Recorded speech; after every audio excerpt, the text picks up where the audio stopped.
نبی پاک صلی اللہ تعالیٰ علیہ وسلم نے حج ایک فرمایا، قربانی حضور جس دن مدینے آئے اس وقت شروع فرمائی، اور ہر سال حضور قربانی دیتے، ہر سال دو دو جانور ذبح فرمائے۔ یا رسول اللہ صلی اللہ تعالیٰ علیہ وسلم، دو کا کیا مقصد فرمایا؟ ایک میری طرف سے، ایک میری غریب امت کی طرف سے۔ یا رسول اللہ صلی اللہ علیہ وسلم کس طرف سے فرمایا؟ ایک میری طرف سے، ایک میری امت کی طرف سے۔ کبھی فرمایا ایک میری طرف سے، ایک میرے اہل بیت اور میری امت کی طرف سے۔ دو دو جانور حضور نے ذبح فرمائے، اور پھر میرے حبیب پاک صلی اللہ تعالیٰ علیہ وسلم کے غلام مولا علی شیر خدا، ابن ماجہ کی روایت ہے، حضرت علی شیر خدا فرماتے ہیں کہ نبی پاک علیہ الصلاۃ والسلام دو جانور ذبح کرتے تھے۔ خود حضرت علی کی جب باری آئی تو انہوں نے بھی دو فرمائے۔ تو صحابہ نے پوچھا کہ علی دو کیوں، دو کس لیے؟ تو حضرت علی رضی اللہ تعالیٰ عنہ فرمانے لگے، مجھے میرے حبیب نے وصیت فرمائی تھی کہ علی تو نے دو کرنے، ایک اپنی طرف سے کیا کرنا، ایک میری طرف سے کرنا۔ تو میں ایک اپنی طرف سے دیتا ہوں، ایک اپنے نبی پاک کی طرف سے دیتا ہوں صلی اللہ علیہ۔ دو جانور۔ آپ لوگوں نے سنی ہوئی ہے یہ بات کہ مہینہ مہینہ کھانا نہیں پکتا تھا حضور کے گھر میں۔ حضرت عائشہ فرماتی ہیں 3 چاند اور 3 سورج اکٹھے کبھی نہیں دیکھے جب ساتھ روٹی بھی کھائی ہو، یعنی 3 دن مسلسل کبھی کھانا نہیں کھایا۔ قربانیاں کتنی دیں؟ بولیے۔ حضرت علی شیر خدا کا مکان کوئی نہیں اپنا، کوئی گھر نہیں بنایا۔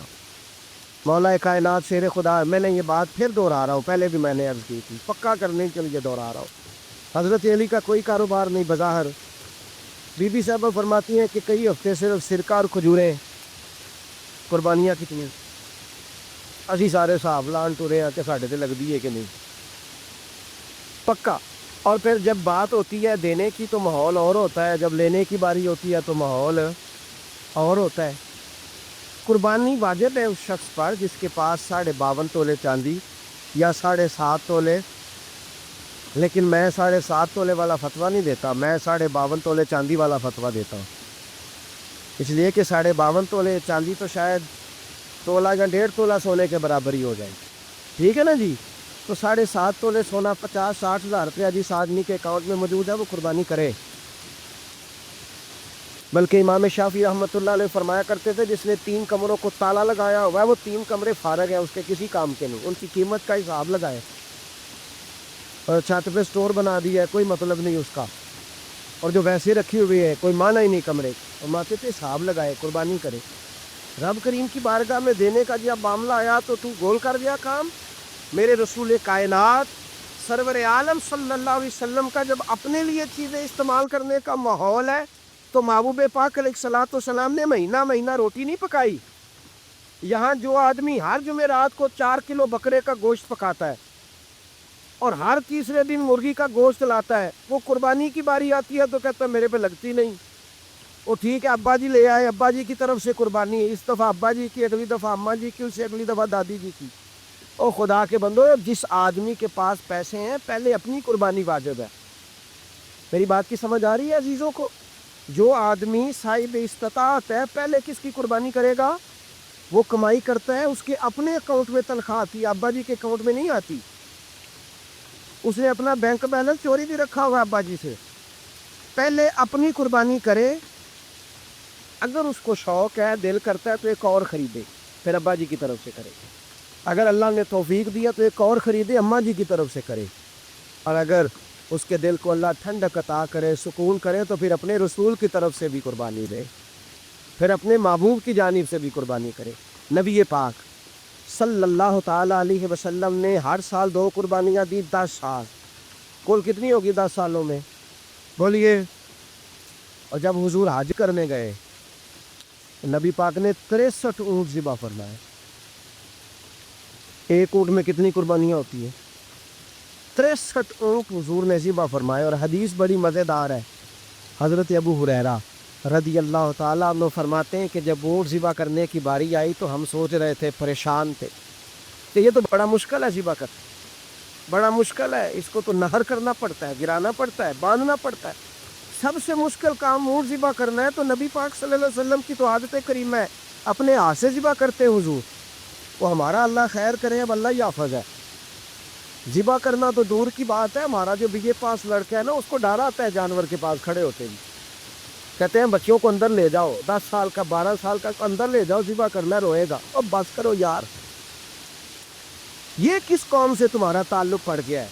ہمارے تو 12 اور 14 سال کے معوذ اور معاذ ابو جہل کی گردن کاٹ کے رکھ دیا کرتے تھے، اور تو بچہ بکرا ذبح کرنے سے ڈرا رہا ہے؟ اس کو کھڑا کر لا کے، قربانی تو جہاد کی ٹریننگ ہے، تو کھڑا کر، اس کو کہا بیٹا یہاں کھڑا ہو، اللہ کے رستے میں بکرے کی گردن کاٹنی ہے، اگر کوئی شخص خدا رسول کے دین کی مخالفت کرے، کفر کا جھنڈا اٹھائے، تو اس کی گردن بھی کاٹنی ہے۔ یہ ٹریننگ ہے بچوں کے لیے۔ یہاں عجیب ماحول ہے، ڈر لگ رہا ہے، پیچھے ہٹ جاؤ۔ اور جس سال کی قربانی ہے وہ بھی کوئی 1.5 کلومیٹر کے فاصلے پہ کھڑے ہیں، دور کھڑے ہو کے دیکھ رہے ہیں۔ نفیس ہی بڑے ہیں جناب، لطیف ہی بڑے ہیں، کپڑوں کو کوئی قطرہ خون کا لگ گیا تو بڑی مصیبت بن جائے گی۔ اور امیر آدمی اس کا تو گھر کسائی نے خود فون کیا ہے کہ صاحب سب سے پہلے میں آپ کے گھر آؤں گا، اس کو پتہ ہے کہ منہ مانگی قیمت ملے گی۔ مہربانی فرمائے، قربانی میرے رسول پاک صلی اللہ علیہ وسلم سے زیادہ نفاست والی طبیعت کسی کی نہیں۔ صحابہ کہتے ہیں اتنا حسین محبوب کا انداز تھا کہ کبھی کپڑوں پہ مکھی بھی نہیں بیٹھی تھی، اور حضور سے ہم سلام لیتے تھے، دست مبارک چومتے تھے تو ہمارے ہاتھوں سے کستوری کی خوشبو آنے لگتی، اور فرماتے ہیں نبی پاک کا ہاتھ یوں ہوتا تھا کہ برف بھی اتنی ٹھنڈی نہیں جتنا پیارا حضور کا ہاتھ ٹھنڈا ہوتا تھا۔ پھر بھی حضور دست مبارک میں خنجر پکڑتے، جانور کو لٹاتے اور اپنی تمت کو سمیٹتے، اور اللہ کے حبیب گھٹنا رکھتے اس کی گردن پر، اور بسم اللہ اللہ اکبر کہہ کے ذبح فرماتے۔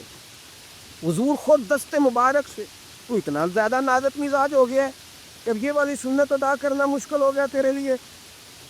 63 اونٹ ہیں، اور صحابہ کرام علیہم رضوان فرماتے ہیں کہ حال یہ ہے ہم سوچ رہے ہیں کیسے ذبح کریں گے، کیا کریں گے، کیسے گرائیں گے، اور نبی پاک صلی اللہ علیہ وسلم کہتے ہیں ہم ابھی سوچ میں ہی تھے کہ حضور نے چھری پکڑی۔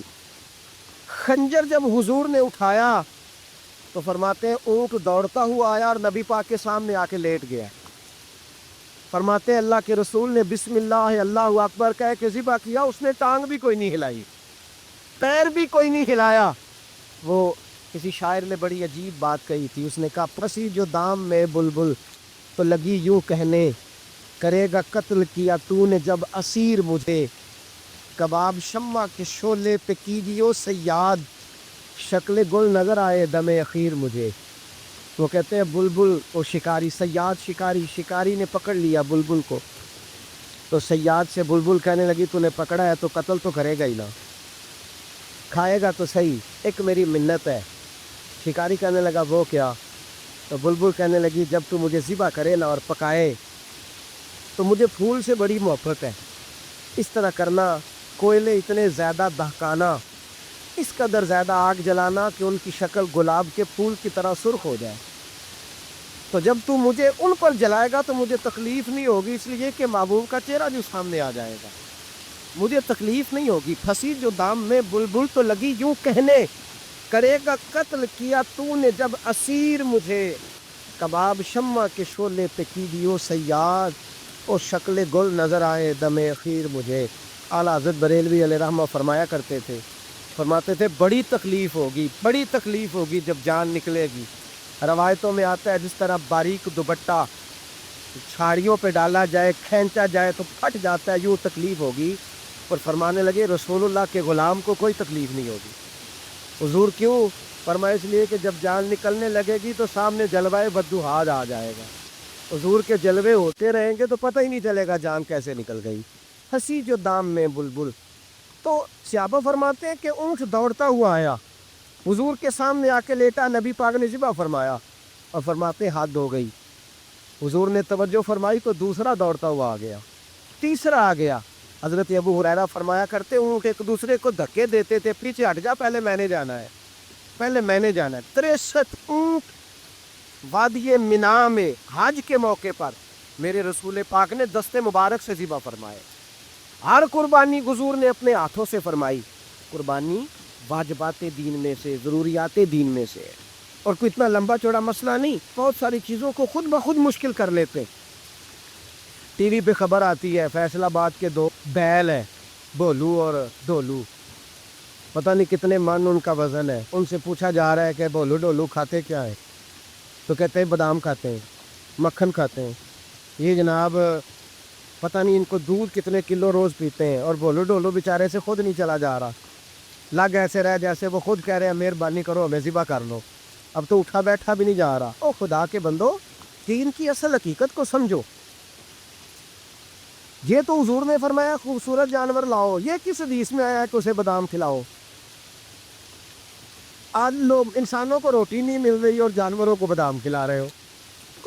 اس کے حصے میں جو اللہ نے شے رکھی ہے نا، وہ چارہ ہے، اس کو چارہ کھلاؤ اور اچھے طریقے سے پیٹ بھر کے کھلاؤ۔ جانور کو پیٹ بھر کے چارہ کھلایا جائے تو جتنی اس کی طبیعت ہوتی ہے اس حساب سے وہ صحت مند ہو جاتا ہے۔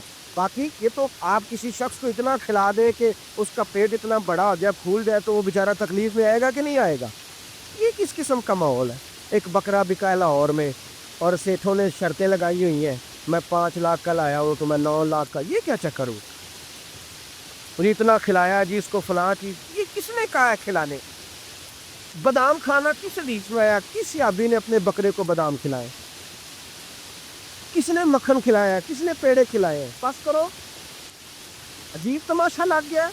اور یہاں پہ اتنی بری حالت ہو گئی ہے کہ عورتیں ناچنے لگی ہیں قربانی کے جانوروں کے آگے، بیبیاں بیچنے لگی ہیں۔ اللہ کے غضب کو آواز نہ دو، یہ قربانی ہے کہ ہر چیز کا، مذہب کی ہر شے کا مذاق بنا دیا ہے۔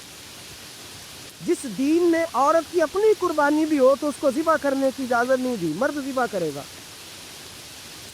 جو دین کہتا ہے کہ عورت ذبح نہیں کرے گی، وہ عورت بیچ سکتی ہے اللہ کے جانور؟ جہاں جس کا میں نے رمضان میں بھی کہا تھا، پھر بات دہراتا ہوں، سارا سال ناچتے گاتے ہیں اور عید کا موقع آتا ہے تو 2-4 مولوی بٹھا کے وہ دین سکھانا شروع کر دیتے ہیں۔ کوئی پتہ ہی نہیں، کوئی خبر ہی نہیں۔ جس بوتل میں کل تک شراب بک رہی تھی اسی میں دودھ پلاؤ گے؟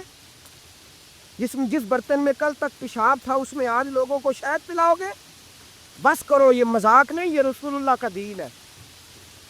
نبی پاک سید عالم صلی اللہ تعالی علیہ وآلہ وسلم نے کوئی ذمہ عورت کے کوئی چیز نہیں لگائی ایسی جس میں اسے مردوں کے ساتھ شامل ہونا پڑے گا۔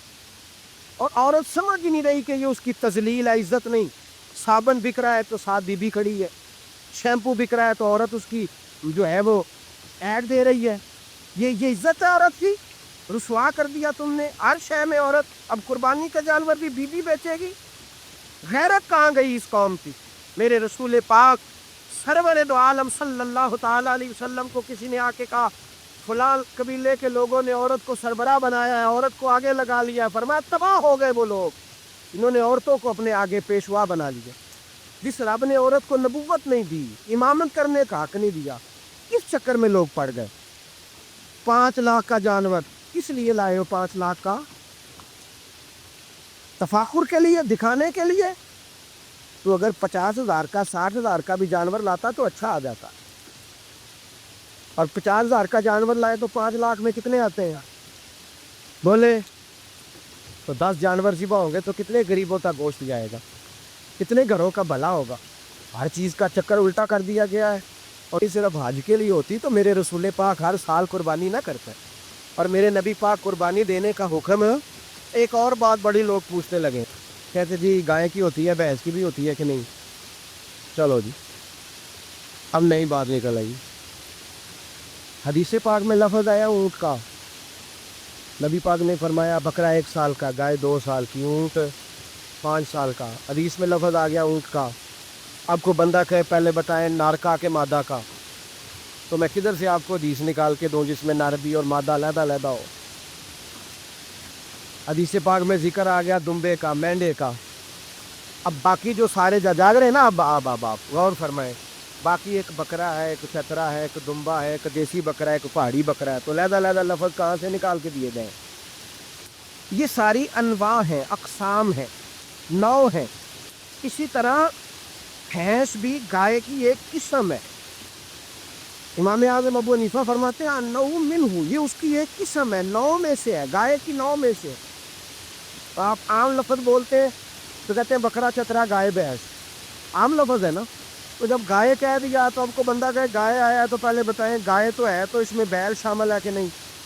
تو گائے کی جتنی قسمیں ہیں نا، ہمارے محدثین بھینس کو گائے میں شامل کرتے۔ بھینس گائے کی ایک قسم ہے، تو نبی پاک صلی اللہ علیہ وسلم نے جب گائے کا لفظ استعمال کیا تو بھینس اس کے اندر آ گئی. تو اگر گائے کی قربانی جائز ہے تو بھینس کی قربانی بھی جائز ہے. اگر بیل کی قربانی جائز ہے تو کٹے کی قربانی بھی 100% جائز ہے. اس کے اندر 7 حصے ڈالے جائیں گے, اسے قربان کیا جائے گا, یہ جائز ہے. اگر آپ صریح لفظ نکال کے دکھانے کو کہیں گے تو پھر تو بڑی چیزوں میں لوگ الجھ جائیں گے. پھر کیسے نکالا جائے گا خصی کی جائز ہے کہ نہیں, جو خصی نہیں اس کی جائز ہے کہ نہیں, فلاں کی. تو ان تفصیلات, ہاں بہت ساری چیزوں کی تفصیلات حدیث میں ہے لیکن ساری چیزوں کی موجود نہیں. اس لیے میرے عزیز یاد رکھیں, بھینس کی قربانی بھی ہوگی, گائے کی بھی ہوگی, بیل کی بھی ہوگی, کٹے کی بھی. جن کی نہیں ان کی نہیں. ہم نے کبھی کہا ہرن کی قربانی بھی ہوگی یا مرغی کی قربانی بھی ہوگی. تو حدیث مبارکہ کے اندر جو چیزیں موجود ہیں ان کی جتنی اقسام ہیں ان سب کی قربانی کرنا جائز ہے. اور میرے نبی پاک صلی اللہ علیہ وسلم نے فرمایا جانور خوبصورت ہو, لنگڑا نہ ہو, کانا نہ ہو, زخمی نہ ہو, خوبصورت جانور لاؤ, اس کو لا کے ذبح کرو. لوگ کہتے ہیں چلو اتنے پیسے اللہ کے راستے میں دے دے, تو یہ کافی نہیں کافی. مسلم شریف میں, بخاری شریف میں میرے نبی پاک سید عالم صلی اللہ تعالی علیہ وسلم نے فرمایا 10 ذی الحج کو اللہ کی نظر میں ابن آدم کا سب سے پسندیدہ عمل. لیکن نا 10 ذی الحج کو, کل کی 10 ذی الحج ہے تو بڑے کام ہوں گے, فجر کی نماز بھی ہوگی, تکبیرات تشریق بھی پڑھی جائیں گی. آج فجر سے شروع ہو گئی نا, 9 کی فجر سے لے کر 13 کی عصر تک تکبیرات تشریق پڑھی جائیں گی. اللہ اکبر, اللہ اکبر, لا الہ الا اللہ واللہ اکبر, اللہ اکبر وللہ الحمد, اللہ اکبر, اللہ اکبر, لا الہ الا اللہ واللہ اکبر, اللہ اکبر وللہ الحمد, اللہ اکبر, اللہ اکبر, لا الہ الا اللہ واللہ اکبر, اللہ اکبر وللہ الحمد. کوشش کریں جب بھی پڑھیں 3 بار پڑھیں. تکبیرات تشریق بھی پڑھی جائیں گی, فجر کی نماز بھی کل ہوگی, عید کی نماز بھی ہوگی, لوگ اور بھی کوئی ذکر اذکار کریں گے. لیکن میرے نبی پاک صلی اللہ علیہ وسلم نے فرمایا 10 ذی الحج کو اللہ کو اپنے بندے کا جو کام سب سے زیادہ پسند ہے وہ یہ ہے کہ وہ اللہ کے راستے میں جانور کا خون بہائے. حالانکہ نمازیں بھی ہیں, اذکار بھی ہیں, تکبیرات بھی ہے, سارا کچھ ہے, اور اللہ کو سب سے زیادہ کیا پسند ہے؟ جانور کو قربان کرنا. یہ اللہ کو بڑے خوبصورت لفظ نبی پاک علیہ السلام نے فرمایا قربانی کا جانور قیامت کے دن اپنے سینگوں اور کھروں سمیت آئے گا, اور جس نے قربانی کی ہوگی اس کی بخشش کروا کے اسے جنت میں لے کر جائے گا. تو فرمایا ابن آدم کا سب سے پسندیدہ عمل یہ, سب سے پسندیدہ, کہ وہ 10 ذی الحج کو قربانی کریں, کوشش کریں خود ذبح کریں اپنا جانور. یہ حضور کی سنت ہے. یہ نہ ہو سکے تو نبی پاک صلی اللہ علیہ وسلم نے اپنے ہاتھوں سے ذبح کرنے لگے. حضرت فاطمہ کا جانور ہے تو فرمایا فاطمہ ادھر آ کے اس کے پاس کھڑی ہو جاؤ, میں تمہارا جانور ذبح کرنے لگا. اپنے جانور کے پاس کھڑے ہو. میرے جو بھائی ذبح کرنے کا کام کرتے ہیں نا, قصاب ہم کہتے ہیں, سارے قصاب نہیں ہوتے, بہت سارے لوگ یہ سعادت حاصل کرتے ہیں اور بڑے نیکی کا کام کرتے ہیں. اللہ انہیں بڑی بہترین جزا عطا فرمائے گا, بڑا خیر کا کام کرتے ہیں. لیکن چونکہ رش ہوتا ہے ایسے لوگوں کے پاس, تھوڑی جلدی بھی ہوتی ہے, پہلے تو کوشش کریں تکبیر خود ڈالوتا. یہ نہیں ہو سکتا تو قریب کھڑے ہو کر. ہمارے ہاں ایک رواج یہ بھی ہے کہ 2 بندے ہاتھ رکھتے ہیں, اور ذبح وہ کر رہا ہوتا ہے تو جس کی قربانی ہوتی ہے اس کو کہتے ہیں تو بھی ساتھ ہاتھ رکھ. ہوتا ہے نا جی بہت ساری جگہوں. اب حکم یہ ہے شریعت اسلامیہ کا کہ جب جانور ذبح کریں گے تو پڑھیں گے بسم اللہ اللہ, بسم اللہ اللہ. ہاں نبی پاک صلی اللہ علیہ وسلم نے لمبی دعا پڑھی, صحابہ بھی لمبی دعا, انی وجہت وجہی للذی فطر السماوات والارض حنیفا وما انا من المشرکین, یہ بھی پڑھا. اور پھر میرے رسول پاک صلی اللہ علیہ وسلم نے یہ بھی کہا کہ اللہ میری طرف سے قبول فرما, میری امت, میری اہل بیت کی طرف سے قبول فرما. صحابہ جب جانور ذبح کرنے لگتے پہلے یہ دعا پڑھتے, پھر کہتے اللہم تقبل منا کما تقبلت خلیل کا ابراہیم علیہ السلام وتقبلت حبیب کا محمد صلی اللہ علیہ وسلم. اے اللہ ہم سے بھی قبول فرما جیسے تو نے حضرت ابراہیم سے قبول فرمائی, اور جیسے اپنے حبیب حضرت محمد صلی اللہ علیہ وسلم سے قبول. یہ ساری دعا پڑھی. اور جب جانور ذبح کرنے لگے تو پھر پڑھیں بسم اللہ اللہ, بسم اللہ اچھا 2 آدمیوں نے ہاتھ رکھا ہوا ہے, 2 آدمیوں.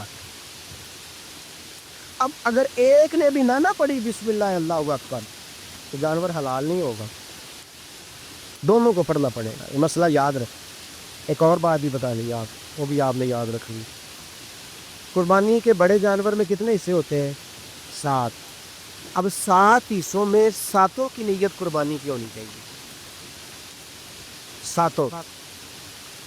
6 حصے ڈال گئے، جو چلے تھوڑے سے زیادہ امیر لوگ نہیں تھے، نارمل تھے، انہوں نے 6 حصے ڈال لیے۔ 7واں امیر آدمی تھا، اس کو جا کے کہا یار ایک حصہ نہیں مل رہا، تو چل تو نے تو 2-3 بکرے لیے ہوئے ہیں، تو بھی شامل ہو جا۔ اس نے پہلے تو کہا نہیں یار میں نے اب لے لیا، پھر جب اصرار کیا تو کہا چلو ٹھیک ہے بڑے گوشت کا قیمہ کرا لیں گے۔ تو اس طرح کرو، ڈال لو میرا بھی حصہ۔ اب 6 کی نیت قربانی کی، 7ویں کی گوشت کی، کسی کی بھی قربانی نہیں ہوگی، گئے سارے۔ اب اس کے لیے شرط کیا ہے کہ اس کو بھی آپ، اصل میں ہمیں مسائل نہیں آتے، نہ ہم سیکھتے ہیں نہ پتہ کرتے ہیں، پھر خرابی ہوتی ہے۔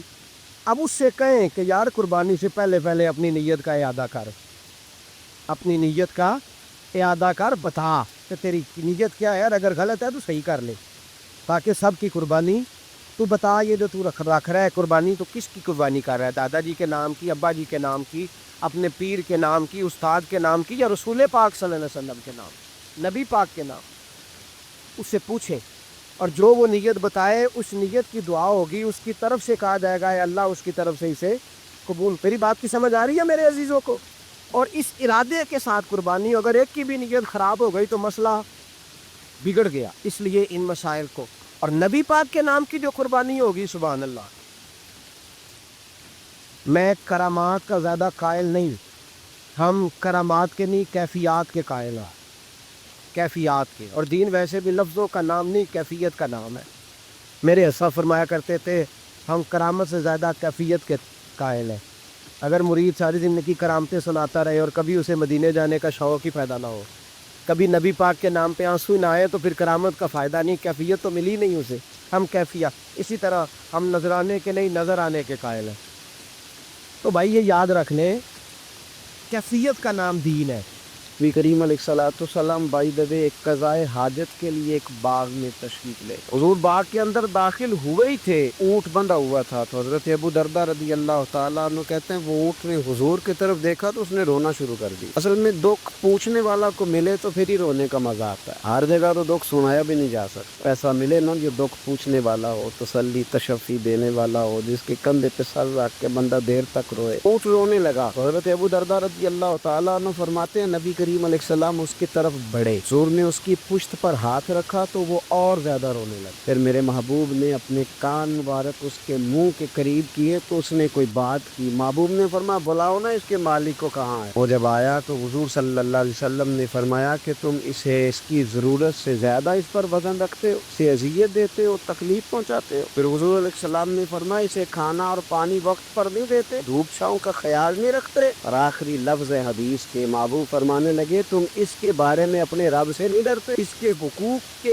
تحفظ کے لحاظ سے تم اللہ کا خوف نہیں رکھتے، وہ تم سے پوچھے گا اس کے بارے میں۔ یہ حدیث حضرت ابو درداء رضی اللہ تعالیٰ عنہ نے سنی ہوئی تھی نا، جب آپ کا اپنا وقت وصال آیا نا تو حضرت ابو درداء نے بھی اونٹ رکھا ہوا تھا۔ جناب ابو درداء رضی اللہ تعالیٰ عنہ نے گھر والوں سے بھی معافیاں مانگی، رشتہ داروں سے بھی، دوستوں سے بھی، تو پھر اونٹ کے سامنے بھی جا کے کھڑے ہو، کہنے لگے اونٹ دیکھنا اللہ کی بارگاہ میں میری شکایت نہ کر دینا، اس کے حضور کہہ نہ دینا کہ یا اللہ اس نے میرے حق نہیں ادا کیے۔ فرمایا میں نے کوشش کی ہے تیرے حقوق ادا کرنے کی، اور اگر کہیں کمزوری رہ گئی تو مجھ سے درگزر کر دے۔ نہیں، یہ انداز تھا ہم لوگوں، جن باتوں کا ہمیں پتہ چل چکا ہے اس پر عمل کی بھی تو کوشش ہونی چاہیے۔ تو میرے عزیزوں، جانوروں کے حقوق میرے نبی کریم علیہ الصلوۃ والسلام نے بیان فرمائے۔ سب سے پہلی بات حضور نے یہ بیان کیا کہ جانور کو گالی نہ دو۔ ایک شخص نے ایک مرغ کو گالی دی تھی تو نبی پاک علیہ السلام نے فرمایا اسے گالی نہ دے، یہ تو تجھے آذان کے لیے بیدار کرتا ہے، پتہ نہ کچھ نوابزادوں اور شہزادوں کی نیند خراب کرتا ہے مرغا بھی۔ تو خیر مرغوں نے زانی پڑھنی چھوڑ دی۔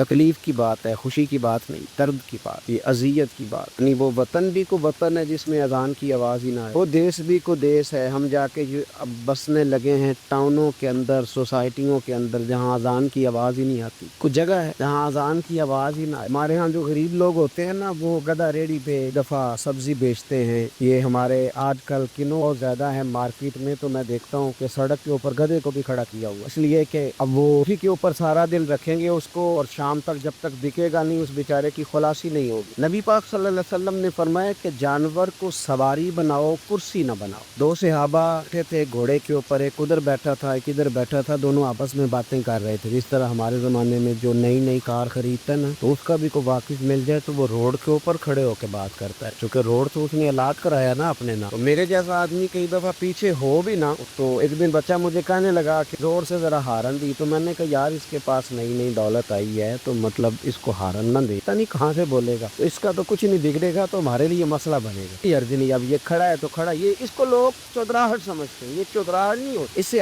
یہ آپ کے کمزور ہونے کی علامت ہے. اس طرح چھوٹا آدمی اس طرح کے کام کرتا ہے. بڑے لوگ تو کسی کو تکلیف ہی نہیں دیتے کیونکہ وہ بڑے ہوتے ہیں. تو نبی پاک علیہ السلام نے دیکھا دو غلاموں کو، ایک کے گھوڑے کا منہ ادھر ہے دوسرے کا ادھر ہے، تو آپس میں گفت و شنید کر رہے ہیں. میرے رسول کریم علیہ السلام نے وہیں تنبیہ فرمائی، حکم دیا، فرمایا سواریوں کو سواریاں بنایا کرو، کرسیاں نہ بنایا کرو. جب تک چلنا ہو اس پر بیٹھو، اور جب بات کرنی ہو تو گھوڑے سے نیچے اترو، پھر بات کرو تو پھر دوبارہ گھوڑے پہ بیٹھو، پھر اس سے اتنا ہی کام لیا جائے جتنا وہ اس کا بوجھ برداشت کر سکے. عبداللہ بن مبارک نے کرائے پہ گھوڑا لیا تھا، کرائے پہ سواری لیتے. حضرت عبداللہ بن مبارک رحمۃ اللہ تعالیٰ نے ایک شخص سے کرائے پہ گھوڑا لیا کہ مجھے فلاں سفر پہ جانا ہے تو گھوڑا کرائے پہ دے دو. اس نے کہا جی کس کس نے جانا ہے؟ تو آپ فرمانے لگے میرا وجود دیکھ لے. نہیں جانا ہے، طے ہو گیا. آپ نے گھوڑا اس سے لے لیا. جب آپ جانے لگے تو ایک آدمی رستے میں ملا، کہنے لگا حضور کوفے جا رہے ہیں؟ فرمایا ہاں. کہنے لگا یہ میرا خط بھی لے جائیے، یہ میرا خط ہے. اتنا وزن ہوتا ہے خط کا. یہ میرا خط ہے، فلاں آدمی کو دیجیے گا. تو آپ فرمانے لگے تو میرے ساتھ واپس چل گھوڑے کے مالک کے پاس، اگر وہ اجازت دے گا یہ سفر گھوڑے پہ زیادہ رکھنے کا تو میں رکھوں گا، اگر وہ اجازت نہیں دے گا تو میں نہیں رکھوں گا. تو وہ آدمی کہنے لگا حضور اتنی چھوٹی چھوٹی باتوں کا کیوں خیال رکھتے ہیں؟ عبداللہ بن مبارک فرمانے لگے اس لیے کہ میں رحمت للعالمین نبی کا ماننے والا ہوں. میرے رسول پاک علیہ السلام رحمت للعالمین ہے، تو میں اتنا بھی ظلم جانور پر کر سکتا، میں پہلے اجازت لوں گا اس کے مالک سے، اس کے بعد پھر میں آگے جاؤں گا. تیسری بات، حضور علیہ السلام نے فرمایا جو جانور جس مقصد کے لیے پیدا کیا گیا اسے وہی کام لینا، دوسرا کام نہیں لینا. جس مقصد کے لیے پیدا کیا، گھوڑا، گدھا اور خچر کھانا اسلام میں ذبح کر کے کھانا اس لیے جائز نہیں رکھا گیا کہ یہ